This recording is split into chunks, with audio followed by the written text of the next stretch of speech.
होता है कि शुरुआत हर कोई जोर शोर से करता है, लेकिन धीरे धीरे जैसे जैसे सिलेबस बढ़ता है वैसे वैसे हमारा एंथुसियाज्म डाउन होता है, क्योंकि बैकलॉग्स होने लग जाते हैं, मार्क्स कम आते हैं, कभी कभी बीच में कुछ छूट गया, थोड़े दिन मन नहीं करा, सबके में एक ना एक डाउनफॉल आता है और उस कारण से वो पार्ट बैकलॉग में कन्वर्ट होकर और फिर वो एक कहानी बन जाती है कि फिर आप टेस्ट देना कम कर देते हो, फिर मार्क्स और कम आना शुरू हो जाते हैं और ये साइकिल बनते बनते फिर नेगेटिविटी आना, स्पेशली ड्रॉपर्स के साथ ही बहुत होता है। कई बार एक ही चीज जो पढ़ी हुई है उसे बार बार पढ़ने का मन नहीं करता, जो टॉपिक वीक था वो वीक रह जाता है और इस सब के कारण से दिसंबर जनवरी तक आते आते दिमाग में सारी खिचड़ी पक जाती है और कहीं ना कहीं दिमाग गिव अप करना शुरू कर देता है, यार अब अपना नहीं होगा।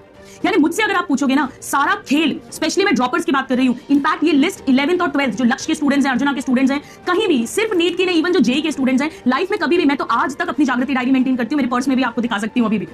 ये आपको कंसिस्टेंसी, रेगुलरिटी मेंटेन करने में हेल्प करती है। मुझसे स्टूडेंट्स पूछते हैं कि मैम आप हमारी क्लासेस भी लेते हो, आप अपना मेडिकल प्रोफेशन भी, आई एम प्रैक्टिसिंग डॉक्टर, आपको पता है सुपर स्पेशलिस्ट आई है वो भी फॉलो करते हो, मेडिटेशन करते हो, इतनी ट्रैवलिंग भी कर लेते हो, घर ऑफ कोर्स मैनेज करना होता है, तो ये सब कुछ कैसे करते हो? तो मेरे पास एक ही जवाब होता है और वो होता है टाइम मैनेजमेंट।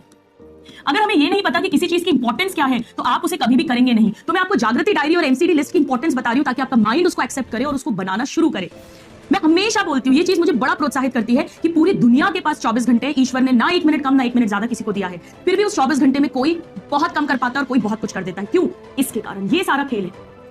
इसीलिए अगर कोई बोलता है ना मुझे टाइम नहीं मिलता, मैं बिजी हूं, तो मैं तो मानती नहीं हूं, ऐसा है ही नहीं। कहीं ना कहीं आप टाइम मैनेज नहीं कर पा रहे हो, क्योंकि मैं जब भी थकती हूं, हारती हूं, परेशान होती हूं, थोड़ा सा डाउन हो जाती हूं, तो मुझे यही याद आता है कितने लोग हैं जो मुझसे और कितना ज्यादा कर रहे हैं क्योंकि वो प्रॉपर्ली टाइम को मैनेज कर रहे हैं। कितने लोग मेरे साथ एग्री करते हैं? जल्दी से चैट बॉक्स में बताइए मुझे कि हाँ, ये सबसे बड़ी प्रॉब्लम होती है हमारे साथ हमारी प्रिपरेशन में, जो हमें अपने सिलेक्शन से दूर रखती है।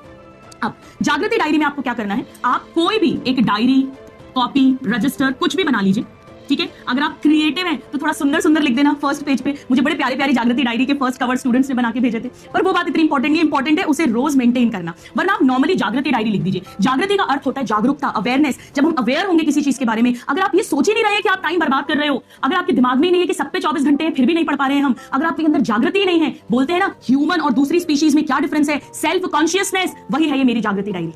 अब आपको क्या करना है, ध्यान से सुनिए। मान लीजिए कि कल सैटरडे है, आज फ्राइडे, तो आज रात को सोने के पहले मैं कल की एमसीडी लिस्ट बना लूंगी। एक दिन पहले मैंने क्या किया, एमसीडी लिस्ट फॉर सैटरडे मैं फ्राइडे को ही प्रिपेयर कर लूंगी एट फ्राइडे नाइट। ये करना ही करना है, दुनिया इधर की उधर हो जाए, भूकंप आ जाए, आंधी आ जाए, तूफान आ जाए, कुछ भी हो जाए। एम का मतलब है यहां पे मस्ट डू, सी का मतलब है कैन डू और डी का मतलब है डोंट डू।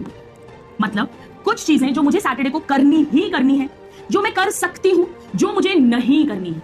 जैसे फॉर एग्जाम्पल मैं आपको एक बताती हूं। अच्छा, इसको जितना डिटेलिंग करके बनाओगे ना, हार्डली 5-7 मिनट लगेंगे, धीरे धीरे करके तो 2-3 मिनट ही लगेंगे आपको, पर ये उतना टाइम मैनेजमेंट करवाएगी।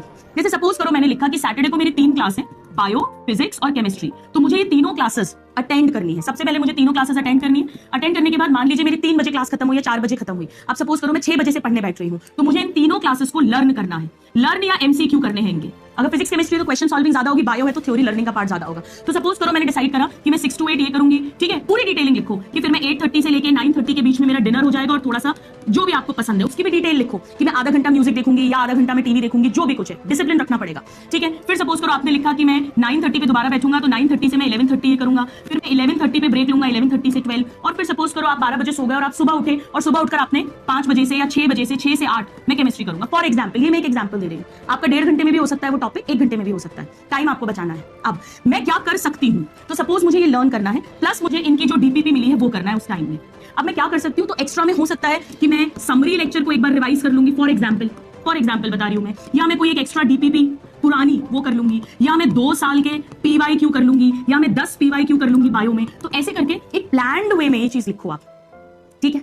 इसके बाद डोंट डू। अब डोंट डू में क्या होता है, जैसे बहुत सारे स्टूडेंट्स के मैं आपको बताती हूँ। जैसे एक स्टूडेंट है जो मुझे हमेशा रोज भेजती है और उसमें लिखा होता है स्लीप ऑन टाइम। मैं समय पे सोऊंगी, मैं लेट नहीं करूंगी बहुत जबरदस्ती का, मैं टाइम पे सो के अपना टाइम मैनेज करूंगी। या सोशल मीडिया अवॉइड करना है, आधा घंटा ही देखना है, आधे घंटे से ज्यादा नहीं देखना है। नेगेटिव थिंकिंग नहीं करनी है, ओवर थिंकिंग नहीं करनी है, फोन पर हाफ एन आवर से ज्यादा बात नहीं करनी है। आप कहोगे मैम ऐसा करने से ऐसा हो जाएगा? बिल्कुल हो जाएगा। मैं आपसे छोटी सी बात पूछती हूँ, अगर किसी को घर खरीदना है तो वो सीधे जाके घर खरीदता है या पहले ये विचार आता है दिमाग में कि मुझे घर खरीदना है, फिर आप उसके लिए अपने फाइनेंसेस देखते हो, अरेंजमेंट्स करते हो, फिर आप जाके घर ढूंढते हो और घर खरीदते हो। यानी कोई भी बात तभी स्थूल में आती है जब सूक्ष्म में वो हमारे माइंड में आए। तो अगर आप सोचेंगे ही नहीं कि मुझे ये चीजें नहीं करनी, तो आप उन्हें करते ही रहोगे। अगर आप सोचोगे, हो सकता है बीच में लड़खड़ाओ, हो सकता है शुरू में 100% आप ना उसको चीज को ना रोक पाओ, पर धीरे धीरे कर आप वो चीज कर पाएंगे। Believe me, this is very very very important. इसके भी 2 तरीके होते हैं। देखो, जैसे मैं मेरी बात बताती हूँ, मेरा तरीका क्या है कि अगर मुझे कोई चीज से टाइम वेस्ट लगता है तो मैं ऐसा नहीं कर सकती कि मैं आधा घंटा देख लूंगी, क्योंकि मुझे पता है मेरा आधा घंटा 2 घंटे में कन्वर्ट होगा, तो मैं उसे टोटली अपनी लाइफ से बैन करती हूँ। मेरा ये तरीका है। जैसे अगर मान लीजिए मुझे पोटैटो चिप्स बहुत पसंद है, मैं हमेशा ये एग्जांपल देती हूँ, और मुझे मालूम है मेरी हेल्थ के लिए अच्छे नहीं है, और मुझे ये भी पता है कि एक बार घर में आ गया ना तो मैं उसको 2 दिन में निपटा के ही मारूंगी। मुझे मालूम है मैं उसको खाती रहूंगी दिन रात जब तक पैकेट खत्म नहीं हो जाए, तो मैं उसे अपने घर में लाती ही नहीं हूँ। ये मेरा तरीका है। पर अगर आप इतने नालायक नहीं है, अगर आप थोड़ा डिसिप्लिन कर सकते हो, तो आप इसे टाइम बाउंड भी कर सकते हो कि मैं आधे घंटे से ज्यादा नहीं देखूंगा, 30 मिनट 20 मिनट से ज्यादा गाने नहीं सुनूंगा, जो भी आप इसे टाइम बाउंड भी कर सकते हो। ये आपका तरीका है। बट माय डियर स्टूडेंट्स, एक बार जब आप एमसीडी लिस्ट बनाना शुरू करेंगे, हो सकता है आपके 100% फॉलो ना हो, 90 हो, 85 हो, 80 हो, कोई बात नहीं है। किसी दिन हो सकता है आपकी 50 हो। अगर हुई पूरी तो आपको बहुत एंथुसियाज्म आएगा, पॉजिटिविटी आएगी, खुद के लिए अच्छा लगेगा, जो बहुत जरूरी होता है। और अगर नहीं हुई तो आपको थोड़ा सा गिल्ट आएगा, थोड़ा सा बुरा लगेगा। आप अगले दिन फिर डबल जोश के साथ बैठोगे कि नहीं यार, कल देखो मैम को भेजा था मैंने 50% हुई थी, आज तो मैं 70% करके ही रहूंगी। प्रैक्टिकल लिस्ट बनाना, थियोरेटिकल नहीं, अचीवेबल लिस्ट बनाना। धीरे धीरे आप देखोगे आपकी क्षमता, कैपेसिटी बढ़ती जाएगी, आपका टाइम मैनेजमेंट बेटर होता जाएगा।